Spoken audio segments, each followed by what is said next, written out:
And we sell it to external investors. So we get money into the company. This episode is powered by STG Corporate and Commercial Law. So I'm the CEO of a big tech company, and one of the departments has developed a really good new product, and that's the product the investors want. So now I'm thinking, how are we going to do this? Are we going to make this our own company, or are we going to keep it as it is in the company we already have? That's why we're going to ask our business lawyer about this. We're going to talk about something called the spin-out and the spin-off. Yep. So let's start. Yep. Because this is really helpful to know if you're an investor or simply just working in a company that's subject to restructuring, right? Yeah. You want to know what's happening, understand. And all of these words in M&A are often thrown around. Yeah. Yeah. That's why we have this episode. Yeah. So we're going to talk about Carve-Out also. Yes. So let's start with the spin-off. So here we have the company, right? Yep. And here we have shareholder 1, shareholder 2, and shareholder 3. Shareholder 1 owns 50%, shareholder 2, 25%. And you know what? Shareholder 3 holds 25%. Okay. Now, we talked about sometimes a company has two diversified operations. Because this can be a group of companies, right? But this is the overall holding in the group company. Yeah. Yeah. So they feel that they cannot maximize the value of every type of business they have within this company or group of companies. Yeah. So they have identified what you talked about, this part that it doesn't reach its top value within the company. Nobody really sees it. So it's undervalued in itself. It's here. This part is undervalued. What are we going to do? Yes. What are we going to do now?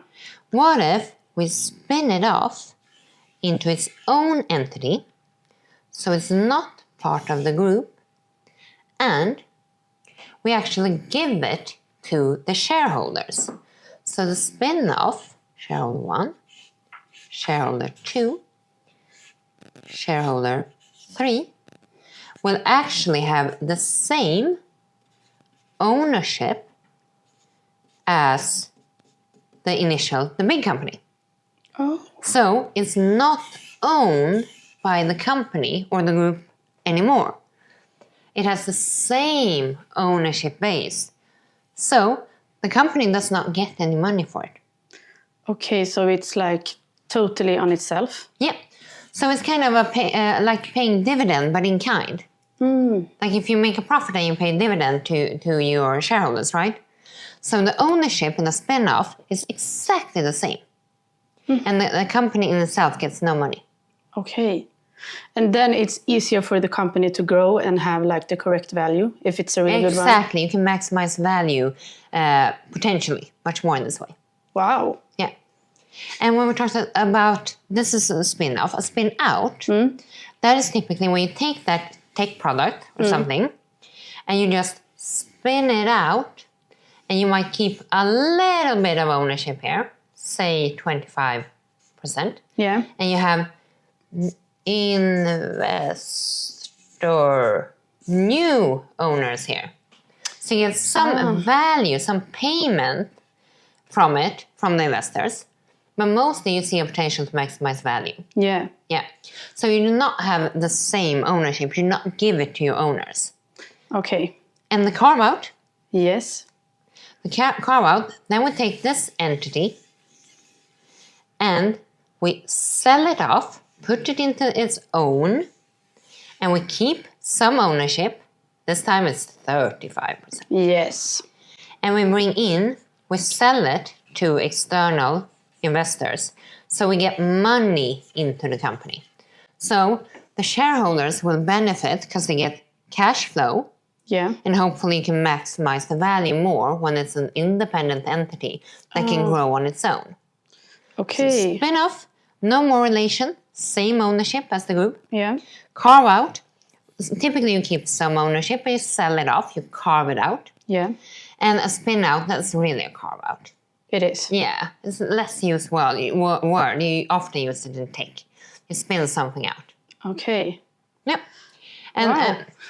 the only thing you should know is that this can sound like very beautiful and very clear and complete, right? Yeah, it did. But in particular, when we talk about the carve out and trying to sell, it's often much, much more difficult than you think. Because you think, oh, it's so clear, I can just carve this out. It's such a nice, it's something else. I mean, it's producing books. All we do is YouTube channels and online marketing.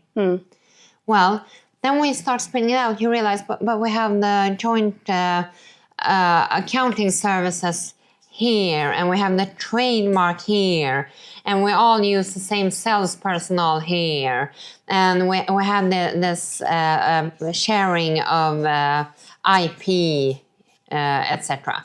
So suddenly you realize that the carve-out is much more complex than you thought, because there are interdependencies that you did not think about. Okay. So typically, when you speak to an investment banker, they're super excited and say, oh, we can IPO this in 3 months. And then you're 12 months in, struggling to get the deal done.